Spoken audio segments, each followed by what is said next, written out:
Hello guys, இன்னைக்கு நம்ம என்ன பார்க்க போறோம்னு பார்த்தீங்கன்னா டிடெக்டிவ் கோனன் அனிமேட்டட் சீரிஸோட 93வது எபிசோட் தான் பார்க்க போறோம். ஸோ நம்ம சேனல் இதுக்கு முன்னாடி டிடெக்டிவ் கோனன் அனிமேட்டட் சீரிஸோட ஃபர்ஸ்ட் 92 எபிசோட வந்து ஃபுல்லாக எக்ஸ்பிளைன் பண்ணி போட்டாச்சு. பார்க்காதவங்களுக்கு வந்து டிஸ்கிரிப்ஷன் லிங்க் கொடுத்துருக்கேன். அது போக நம்ம சேனலில் இருக்க பிளேலிஸ்ட்டில் வந்து டிடெக்டிவ் கோனன் சீரிஸ்னு சொல்லி தனியாக ஒரு லிஸ்ட் ஒன்று ஒதுக்கி வச்சிருக்கேன். பார்க்காதவங்க அதில் வந்து செக் பண்ணிட்டு வாங்க. ஸோ இந்த எபிசோட் பார்த்துக்கிட்டிங்கன்னா இதுக்கு முன்னாடி வந்து 92வது எபிசோடோட பார்ட் 2 வீடியோன்னு சொல்லலாம். ஸோ இது வரைக்கும் என்ன நடந்துச்சுன்றத ஒரு குட்டி ரீகேப் மாதிரி நான் சொல்லிடுறேன். ஸோ குன்சோ அப்படின்னு சொல்லக்கூடிய ரியல் எஸ்டேட் கம்பெனியோட பிரசிடென்ட் வந்து தனக்கு இருந்த அல்சரை வந்து ஸ்டொமக் கேன்சர்னு தப்பா நினைச்சிட்டு ஃபாக்ஸ் அப்படின்னு சொல்லக்கூடிய அசாசினை வந்து தன்னையே கொலை பண்றதுக்கு ஹையர் பண்றாரு. அதுக்கப்புறம் தனக்கு இருக்கிறது அல்சர்னு தெரிஞ்சதுக்கு அப்புறம் மோரிசன்ட்ட வந்து என்னோட உயிரை காப்பாத்துங்க அப்படின்னு சொல்லிட்டு ஹெல்ப் கேட்க வராரு. அதே சமயம் அந்த ஃபாக்ஸ் கிட்ட வந்து தான் ஒரு ட்ரிப்ல இருக்கிற சமயத்துல தான் கொலை பண்ணணும் அப்படின்னு சொல்லிட்டு அந்த புன்சோ வந்து ஒரு கண்டிஷன் போட்டிருக்காரு. அதனால நம்ம மோரிசன் ரான் கானனோட சேர்த்து புன்சோவும் ஒரு ட்ரெக்கிங்க்கு போறாங்க. அந்த இடத்துல பாத்துக்கிட்டீங்கன்னா ஒரு மர்டர் நடக்குது. அது மட்டும் இல்லாம பல அமானுஷ்யமான விஷயங்கள் நடக்குது. சோ அதுக்கெல்லாம் யாரு காரணம், அந்த ஃபாக்ஸ்ன்ற நபர் யாருன்றதை எண்டிங்கோட இந்த வீடியோல பார்க்கலாம். சரி, நம்ம வீடியோக்குள்ள போலாம் வாங்க.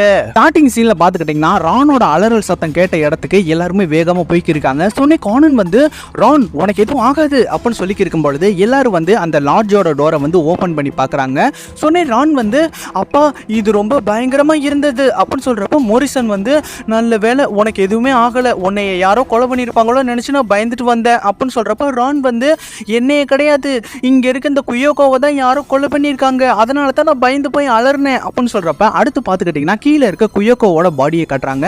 ஸோ யாரோ வந்து குயோகோவோட முதுகுலையே வந்து கத்தியை வச்சு குத்தி கொலை பண்ணியிருக்கிறது தெரியுது. சொன்னே மோரிசன் வந்து கண்டிப்பா இதுக்கு ஃபாக்ஸ் தான் காரணமா இருக்கணும், இது ஃபாக்ஸோட 2வது கொலை அப்படின்னு சொல்றப்ப அகிரா வந்து பக்கத்துலேயே குயோகோ பக்கத்தில் உட்காந்து அழுதுக்கு இருக்காரு.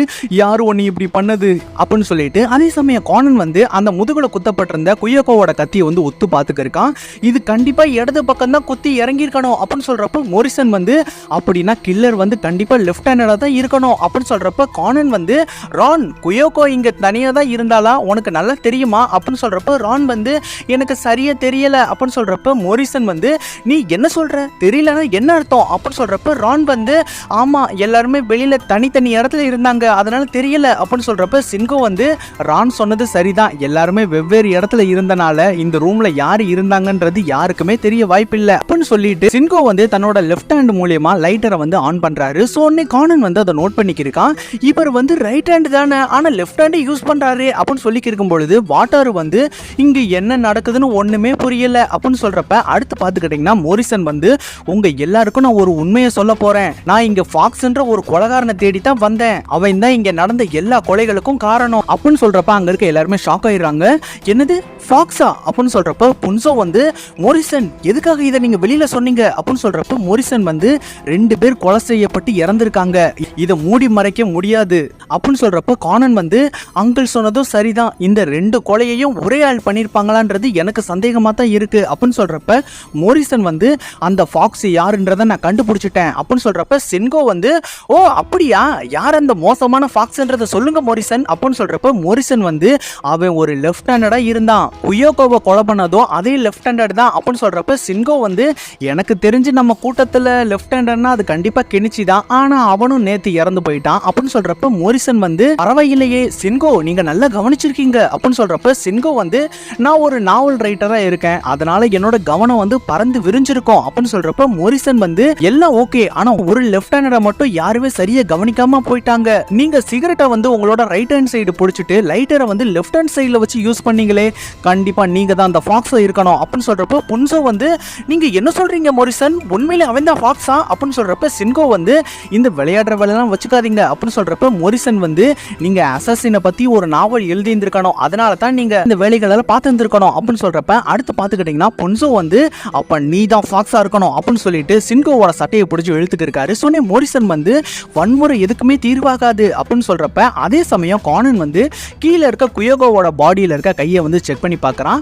சோ அந்த குயோகோவோட விரல் நகங்கள்ல வந்து சில நூல்கள் இருக்கத கானன் வந்து நோட் பண்றான். சொன்னே கானன் வந்து ரான் இந்த கொலையை வந்து ஃபாக்ஸ் தான் பண்ணிருப்பான்னு நீ நினைக்கிறியா அப்படின்னு சொல்றப்ப மோரிசன் வந்து ஏய் கானன் என்ன முட்டல்தனமா பேசுற அப்படின்னு சொல்றப்ப கானன் வந்து குயோகோ வந்து திரும்பி நிக்கும் பொழுது இடது கையால குத்தி இருந்தாதான் இந்த கொலை வந்து நீங்க சொன்ன மாதிரி இருந்திருக்கும், ஒருவேளை குயோகோ வந்து ஃப்ரண்ட்ல இருக்கும் பொழுது முதுகுல கத்தி குத்தப்பட்டு அவங்க இறந்து போனாங்கன்னா என்ன பண்றது அப்படின்னு சொல்றப்ப மோரிசன் வந்து நீ என்ன சொல்ற அப்படின்னு சொல்றப்ப ரான் வந்து எனக்கு புரிஞ்சிடுச்சு, அதாவது குயோகோவை வந்து கட்டி பிடிச்ச மாதிரி தன்னோட ரைட் ஹேண்ட் மூலியமே கொலை பண்ணியிருந்தா கில்லர் வந்து ரைட் ரைட் ஹேண்டரா தானே இருப்பான் அப்படின்னு சொல்லிட்டு ரான் வந்து சொல்லி காமிச்சிருக்கா. சொன்னி கானன் வந்து பரவாயில்ல இதுவும் நல்லா தான் இருக்கு அப்படின்னு சொல்றப்ப சென்கோ வந்து இந்த நிலைமையில நம்ம கில்லரை எப்படி கண்டுபிடிக்கிறது அப்படின்னு சொல்றப்ப கானன் வந்து குயோகோவோட விரல் நகங்களை நல்லா நோட் பண்ணுங்க, அதுல ஒரு நூல் இருக்கு பாருங்க அப்படின்னு சொல்றப்ப மோரிசன் வந்து இத பாக்குறப்ப ஸ்வெட்டர் துணி மாதிரி இருக்கு, அப்ப கண்டிப்பா அகிரா தான் கொலைகாரனா இருக்கணும் அப்படின்னு சொல்றப்ப ரான் வந்து ஆனா அவர் இங்க காணமே அப்படின்னு சொல்றப்ப பொன்சோ வந்து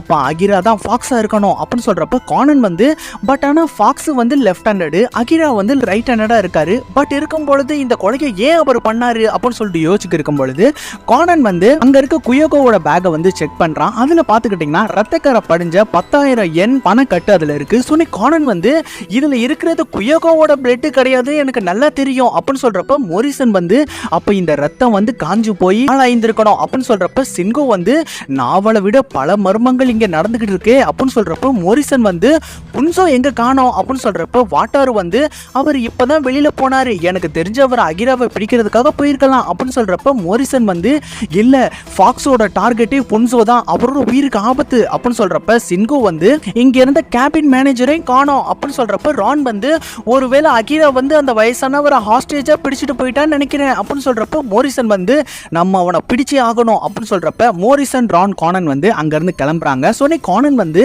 நம்ம இதே வழியில போனோம்னா கண்டிப்பா அவனுக்கு தெரியும் நம்ம வேற வழியில தான் போகணும் அப்படின்னு சொல்லிட்டு வேற வழியில போகும் பொழுது அதே சமயம் அதே காட்டுக்குள்ள அகிரா வந்து ஜோகிஷியை வந்து கத்தி மூலியமா மிரட்டி கூட்டிட்டு போய்க்கிருக்காரு. அந்த சமயத்துல அந்த காட்டு பகுதிக்குள்ள ஒரு மிகப்பெரிய நிலச்சரிவு ஏற்படுது. சோ அதை பார்த்ததும் அகிரா வந்து பயங்கரமா ஷாக் ஆயிடுறாரு. அதே சமயம் அங்க இருக்க மோரிசன் ரான் கானன் வந்து பயங்கரமா ஷாக் ஆகி கீழே குனிஞ்சிடுறாங்க. அதே சமயம் அகிரா வந்து நிலச்சரிவு வந்து இருக்க இடத்தோட நடு மையத்துல இருக்க ஒரு பாறையை பிடிச்சு தொங்கிக்கு இருக்காரு. என்னை காப்பாத்துங்க என்னை காப்பாத்துங்க அப்படின்னு சொல்லி இருக்கும் பொழுது அங்க பாத்துக்கிட்டீங்கன்னா மோரிசனும் ரானும் வந்துடுறாங்க. சொன்னி கானன் வந்து அவர் மேல பாறை விழுக போகுது, நம்ம சீக்கிரம் ஏதாச்சும் பண்ணியாகணும் அப்படின்னு சொல்றப்ப கானன் வந்து அங்க இந்த மரத்தை நம்ம ஏனியா பயன்படுத்தி அவரை காப்பாத்தலாம் அப்படின்னு சொல்றப்ப அடுத்து பாத்துக்கிட்டீங்கன்னா நம்ம ரான் கானன் மோரிசன் வந்து அந்த மரத்தை வந்து அகிரா சைடு வந்து போடுறாங்க. சொன்ன அகிரா வந்து அதுல ஏறி வெளியில வந்துடுறாரு. சோ ஒரு வழியா அந்த நிலச்சரிவு வந்து நின்றுது. சொன்ன கானன் வந்து இங்க புன்சோவையும் காணமே அப்படின்னு சொல்றப்ப மோரிசன் வந்து ஏய் அகிரா உண்மையை சொல்லு, புன்சோ அப்புறம் ஜூகிஷி எங்க அப்படின்னு சொல்றப்ப அகிரா வந்து நிலச்சரிவு வந்து இருந்த சமயத்துல அந்த வயசானவர் வந்து என்னை தள்ளி விட்டுட்டு வேகமா ஓடிட்டாரு அப்படின்னு சொல்றப்ப மோரிசன் வந்து அப்ப அவர் கண்டிப்பா கேபினுக்கு தான் போயிருந்திருக்கணும் அப்படின்னு சொல்லியிருக்காங்க. சோ அடுத்து பாத்துக்கிட்டீங்கன்னா எல்லாரும் வந்து லாட்ஜுக்கு வந்து சேர்ந்துடுறாங்க. சொன்ன அகிராவை வந்து கட்டி போட்டு மோரிசன் வந்து ஹேய் ஃபாக்ஸ் உன்னை நான் பிடிச்சிட்டேன் அப்படின்னு சொல்றப்ப அகிரா வந்து இல்ல நீங்க என்ன தப்பா நினைச்சுக்கிறீங்க அப்படின்னு சொல்றப்ப கானன் வந்து பல போலீஸ் தேடுற ஃபாக்ஸ் வந்து எப்படியா நம்ம கிட்ட ஈஸியா பிடிபடுவான், எனக்கு இது சந்தேகமா இருக்கே அப்படின்னு சொல்றப்ப ரான் வந்து அந்த வயசானவரை காணோம் அப்படின்னு சொல்றப்ப மோரிசன் வந்து ஏய் அகிரா மரியாதை நீ உண்மையை சொல்லு, அந்த 2 பேரும் நீ என்ன பண்ண அப்படின்னு சொல்றப்ப அகிரா வந்து நான் எதுவுமே பண்ணல, நான் ஃபாக்ஸும் கிடையாது, என்ன நம்புங்க அப்படின்னு சொல்றப்ப கானன் வந்து அங்க இருக்க அகிராவோட பேக்கை வந்து ஓபன் பண்றான்.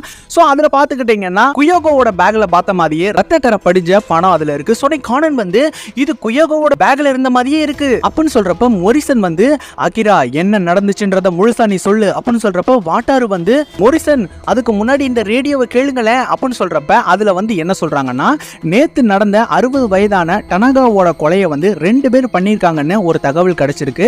டனாகாட்ட இருந்த 100 மில்லியன் எண்ணு வந்து அவங்க 2 பேரால திருடப்பட்டிருக்கலாம் அப்படின்னு சொல்றப்ப அங்க இருக்க சின்கோ வந்து அப்பனா அந்த 2 கொலைக்காரங்க கண்டிப்பா அகிரா அப்புறம் குயோகோவா தான் இருக்கணும் அப்படின்னு சொல்றப்ப கானன் வந்து அப்ப அந்த கொலையை பண்ணதுக்கு அப்புறம் தான் அவங்க 2 பேரும் நம்ம கூட்டத்துல வந்து சேர்ந்து இருந்திருக்கணும், அதனால தான் அவங்க 2 பேரும் எப்ப பார்த்தாலும் பயத்திலே இருந்திருக்காங்க அப்படின்னு சொல்றப்ப மோரிசன் வந்து அப்ப அதுல இருந்த பிளட் கண்டிப்பா அந்த வயசான பெரியவரோட தான் இருக்கணும், பட் ஆனா குயோகோவை நீ எதுக்கு கொலை பண்ண அப்படின்னு சொல்றப்ப அகிரா வந்து நீங்க சொன்னது உண்மைதான், நான் தான் குயோகோவை கொலை பண்ணேன், எல்லாத்துக்கும் காரணம் நீங்க தான் மோரிசன் அப்படின்னு சொல்றப்ப மோரிசன் வந்து நீ என்ன சொல்ற அப்படின்னு சொல்றப்ப கானன் வந்து எனக்கு தெரிஞ்சு அங்கிள் வந்து டனாகா கேஸுக்காக தான் இங்க வந்திருக்காங்கன்னு அவங்க 2 பேரும் நினைச்சிருந்திருக்கணும் அப்படின்னு சொல்றப்ப வாட்டார் வந்து அதனால தான் அவங்க 2 பேரும் பயத்துல பீதி அடைஞ்சிருக்கணும் அப்படின்னு சொல்றப்ப மோரிசன் வந்து எதுக்காக நீ குயோகோவை கொலை பண்ண அப்படின்னு சொல்றப்ப அகிரா வந்து குயோகோ வந்து மோரிசன் நம்மள தான் ஃபாலோ பண்ணிட்டு வரதா என்கிட்ட சொன்னா, இனிமேல் எந்த கொலையையும் பண்ணக்கூடாது, நம்ம போலீஸ்ல போய் சரண்டர் ஆயிடலான்னு சொன்னா, அதனால தான் நான் அவட்ட நார்மலா பேசுற மாதிரி பேசி அவளோட முதுகுல கத்திய குத்தி அவளை நான் கொலை பண்ணேன், எனக்கு கொலையை பண்றதுக்கு எந்த விருப்பமும் கிடையாது, பட் ஆனா எல்லாமே கண்மூடி திறக்கிறக்குள்ள நடந்துடுச்சு, ஆனா அந்த கெனிச்சியோட கொலைக்கும் எனக்கும் எந்த விதமான சம்பந்தமும் இல்ல, அது மட்டும் இல்லாம நான் ஃபாக்ஸும் கிடையாது அப்படின்னு சொல்றப்ப மோரிசன் வந்து ஆமா உனக்கு எப்படி ஃபாக்ஸ் பத்தி தெரியும் அப்படின்னு சொல்றப்ப கானன் வந்து ஆமா இந்த ஃபாக்ஸ் எப்படி ஒரு நிமிஷம் ஃபேக்ஸ் அப்படின்னு சொல்லிட்டு கானன் வந்து இந்த இடத்துல ஃபேக்ஸ் மிஷின் இருக்குல்ல அப்படின்னு சொல்றப்ப மோரிசன் வந்து அப்பனா நம்ம அது மூலியமா கூட போலீஸுக்கு நம்ம தகவலை தெரியப்படுத்தலாம் அப்படின்னு சொல்றப்ப மோரிசன் வந்து அந்த ஃபேக்ஸி மிஷினை வந்து யூஸ் பண்றாரு. பட் பாத்துக்கிட்டீங்கன்னா அதுவும் வந்து ஒர்க் ஆகாம இருக்கு. சோனி கார்டன் வந்து கீழே செக் பண்ணும்பொழுது அந்த ரூம்ல இருக்க போன் லைனை வந்து யாரோ வந்து கட் பண்ணிருக்கிறது தெரியுது. அப்ப இது எல்லாமே பிளான் பண்ணி நடந்திருக்கு அப்படின்னு சொல்றப்ப சோனி ரான் வந்து அப்பனா நம்ம யாருக்கிட்டையும் பேசக்கூடாதுன்னு அந்த கில்லர் நினைச்சிருந்திருக்கணும் அப்படின்னு சொல்றப்ப கார்டன் வந்து யோசிச்சு பாத்துக்கிருக்கான்.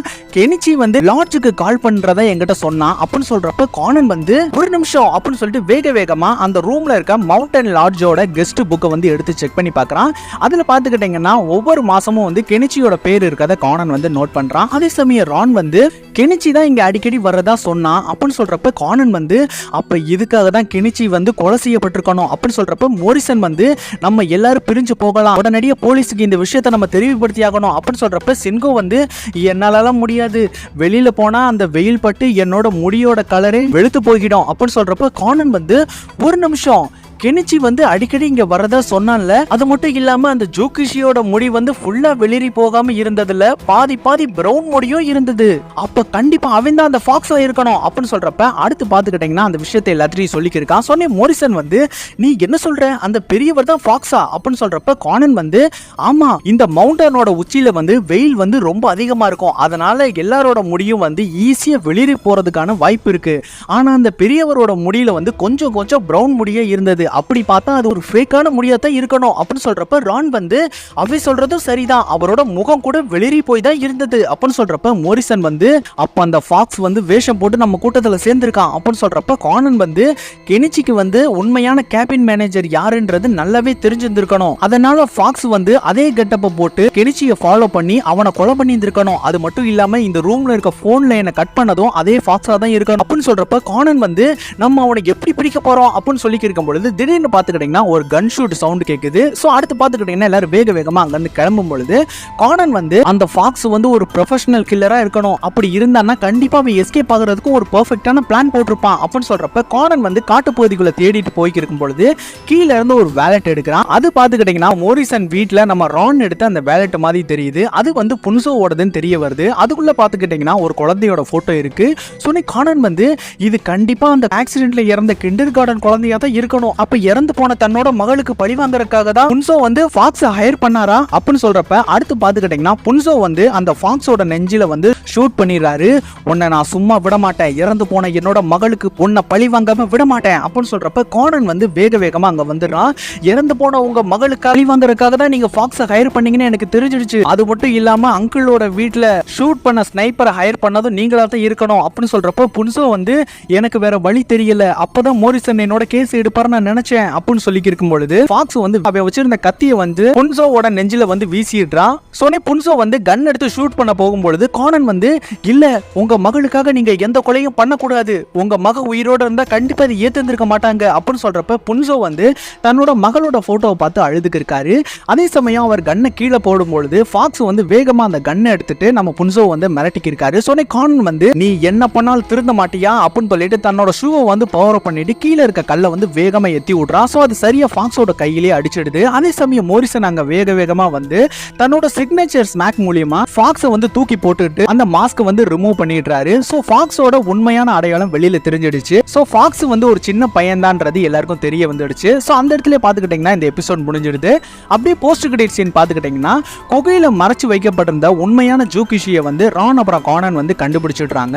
அடுத்து பாத்துக்கிட்டீங்கன்னா போலீஸ் அந்த இடத்துக்கு சரியா வந்துடுது. சோ அகிராவையும் ஃபாக்ஸையும் வந்து அரெஸ்ட் பண்ணிடுறாங்க. சோ ஃபாக்ஸை வந்து ஷூட் பண்ணனால நம்ம புன்சோவையும் அரெஸ்ட் பண்ணி கூட்டு போய்க்கிருக்காங்க. சோ புன்சோ வந்து ஏய் குட்டி பையா, எனக்கு தெரிஞ்சு நீ ஒரு சாதாரண ஆளா இருக்கவே முடியாது அப்படின்னு சொல்றப்ப கார்டன் வந்து என்னோட பேர் எடகோவா கோனன், நான் ஒரு டிடெக்டிவ் அப்படின்னு சொல்றப்ப மோரிசன் வந்து ஒரு வழியா போலீஸால முடிக்க முடியாத கேஸை நான் முடிச்சிட்டேன் அப்படின்னு சொல்றப்ப ரான் வந்து அப்பா நீங்க திருந்தவே மாட்டீங்க அப்படின்னு சொல்றப்ப கார்டன் வந்து இந்த புகழும் அங்கிளுக்கா அப்படின்னு சொல்லிக்கிருக்கு. அந்த இடத்துல பாத்துக்கிட்டீங்கன்னா இந்த வீடியோ முடிஞ்சிடுது.